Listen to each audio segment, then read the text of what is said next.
महत्त्वाची घडामोड मुंबई महाराष्ट्रापासून तोडली जाईल अशी शंका आणू नये। मुंबई काल आज उद्या महाराष्ट्राचीच चंद्रसूर्य असेपर्यंत मुंबई महाराष्ट्रातच राहणार असं आश्वासन मुख्यमंत्री फडणवीसांनी सभागृहातून दिलं। तर मुंबई महाराष्ट्राचं हार्ट, कुणीही मुंबईला महाराष्ट्रापासून वेगळं करू शकत नाही असं म्हणत शिंदेंकडूनही साथ घालण्यात आली। कोणीही मनात शंका आणू नये की मुंबई महाराष्ट्रापासून वेगळी केली जाईल, मुंबई तोडली जाईल, कारण निवडणुका आल्या की अशा प्रकारची टीका होत असते। म्हणून या सभागृहामध्ये मी निश्चितपणे सांगतो की मुंबई कालही महाराष्ट्राची होती, आजही महाराष्ट्राची आहे आणि जोपर्यंत चंद्र आणि सूर्य आहे तोपर्यंत ती महाराष्ट्राचीच राहील।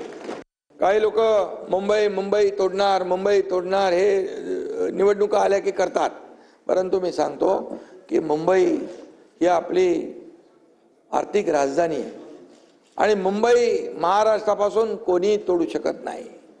मुंबई हा हार्ट आहे महाराष्ट्राचा आणि जोपर्यंत सूर्यचंद्र आहे तोपर्यंत मुंबई कोणीही तोडू शकणार नाही। कोणी माईकाला आला तरी, कुणाच्याही 7 पिढ्या खाली आल्या तरी सुद्धा।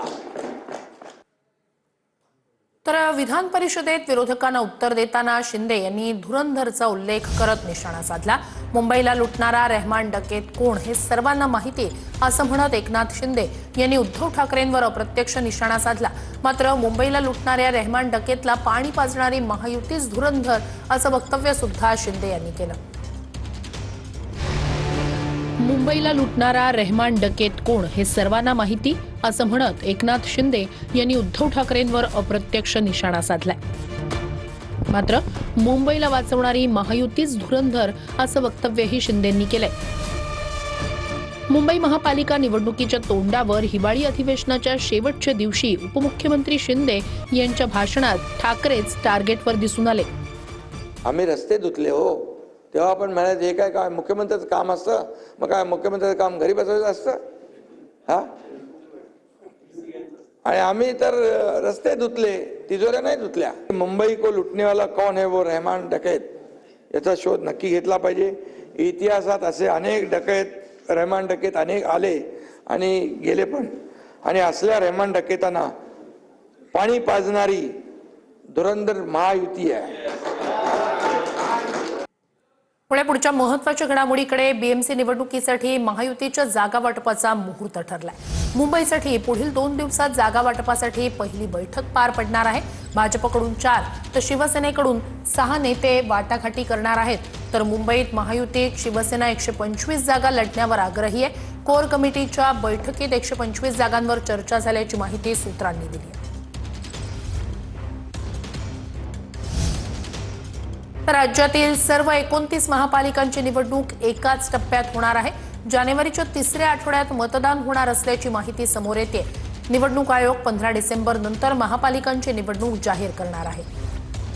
तर महापालिकांची निवडणूक 15 डिसेंबर नंतर जाहीर होणार असल्याची माहिती समोर येते आणि राज्यातील सर्व 29 महापालिकांची निवडणूक एकाच टप्प्यात एकाच वेळेला होणार आहे अशी माहिती सुद्धा समोर येते। तर 19 डिसेंबरला देशाच्या राजकारणात मोठी घडामोड घडणार असा दावाच काँग्रेसचे ज्येष्ठ नेते पृथ्वीराज चव्हाण यांनी केलाय। तर शिंदे पुन्हा मुख्यमंत्री होतील असं वक्तव्य प्रकाश आंबेडकर यांनी केलंय।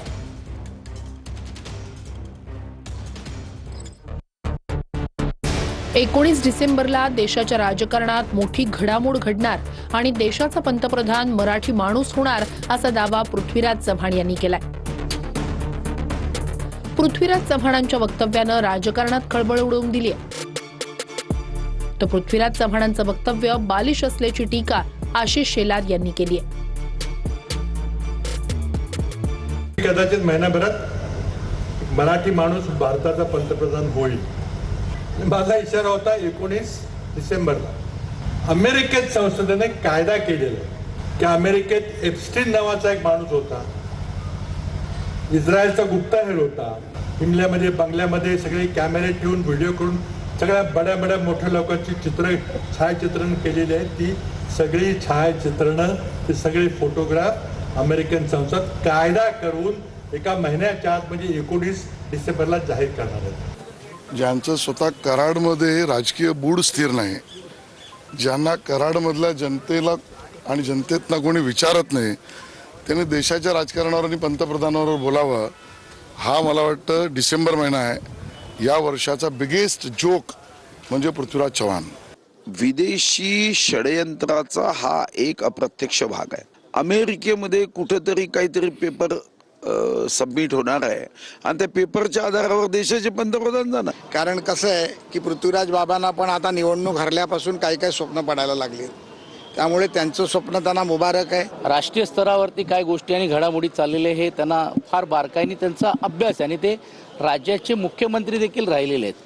अर्थात त्यांच्याकडची काय माहिती आहे ही काय आमच्याबरोबर चर्चा न झाल्यामुळे त्याच्याबद्दल बोलणं उचित होणार नाही. परंतु एक ज्येष्ठ नेते ज्यावेळी बोलत आहेत त्यावेळी काही ना काहीतरी त्याचा अर्थ असावा असं मला वाटते. पृथ्वीराज चव्हाण हे ज्येष्ठ आणि मोठे नेते आहेत.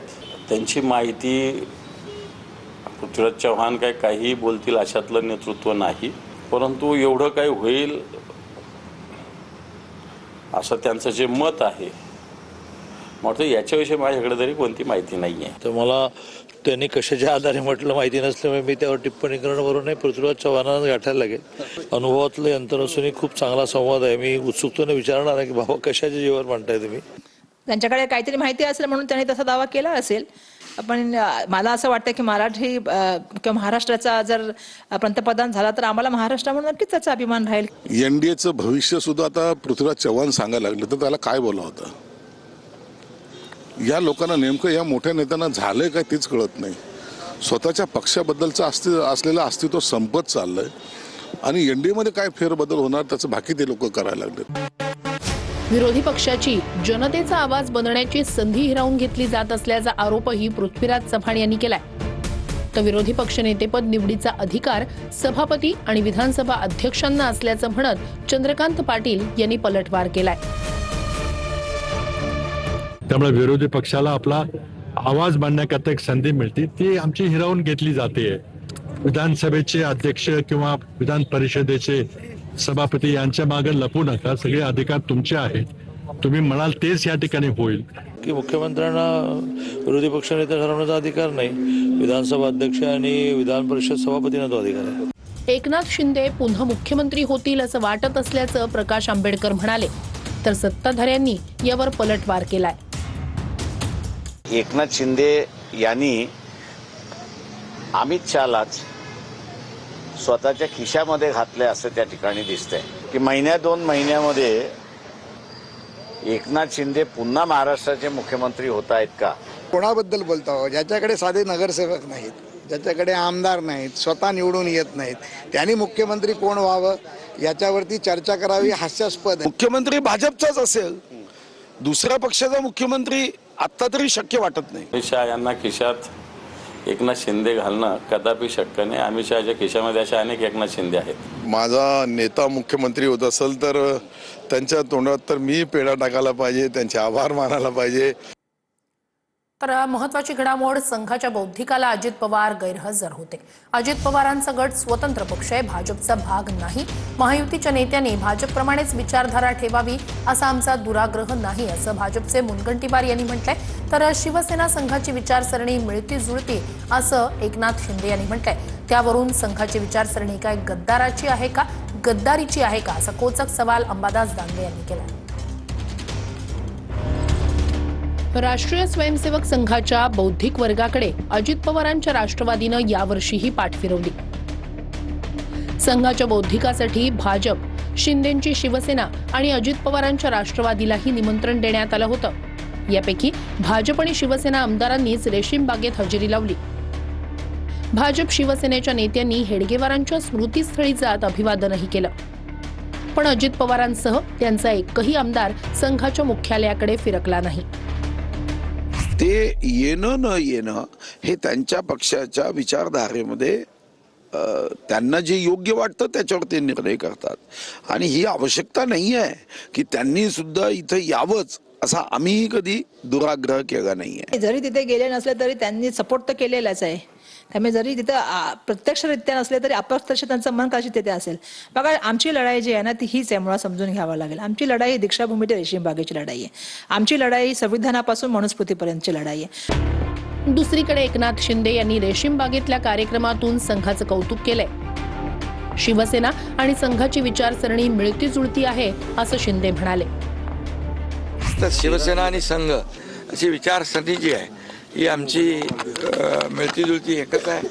इथं आल्यानंतर एक राष्ट्रप्रेमाची प्रेरणा मिळते, ऊर्जा मिळते आणि मग ते घेऊन पुढे लोकसेवेचं जनसेवेचं काम करायला बळ मिळतं.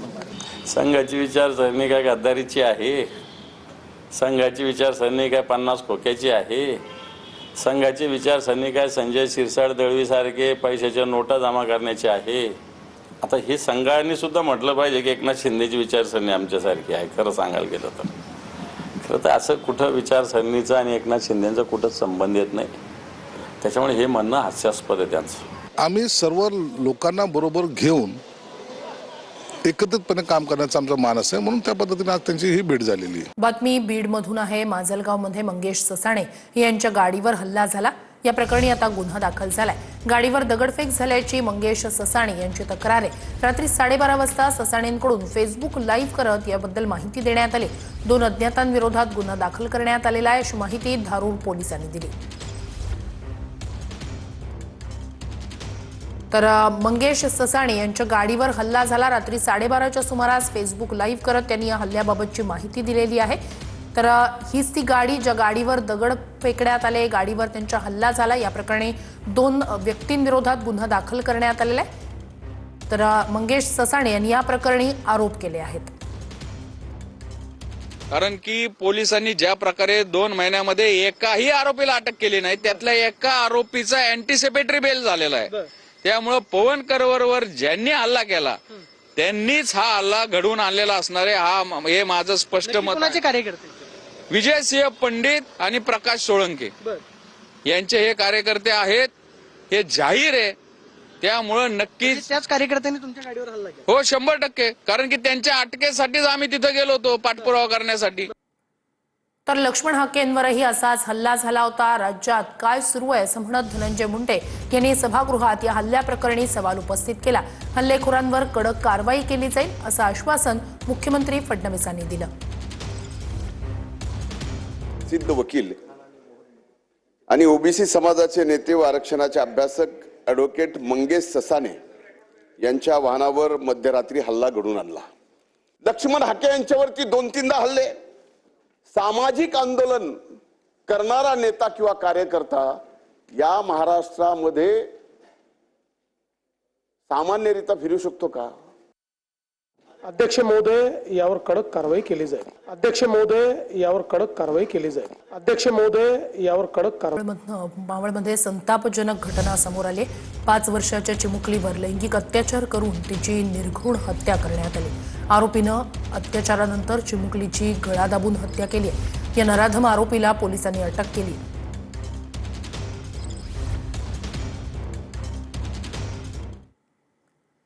पुढच्या महत्त्वाच्या बातमीकडे. भाजपच्या राष्ट्रीय कार्यकारी अध्यक्षपदी नितीन नबीन यांची निवड करण्यात आली आहे. बिहार सरकारमधील मंत्री नितीन नबीन यांची राष्ट्रीय कार्यकारी अध्यक्ष म्हणून नियुक्ती करण्यात आली आहे. तर नितीन नबीन हे आता भाजपचे राष्ट्रीय कार्यकारी अध्यक्ष असतील. बिहारमध्ये ते मंत्री आहेत. या घोषणेसंदर्भात नियुक्तीपत्र जारी करण्यात आलंय.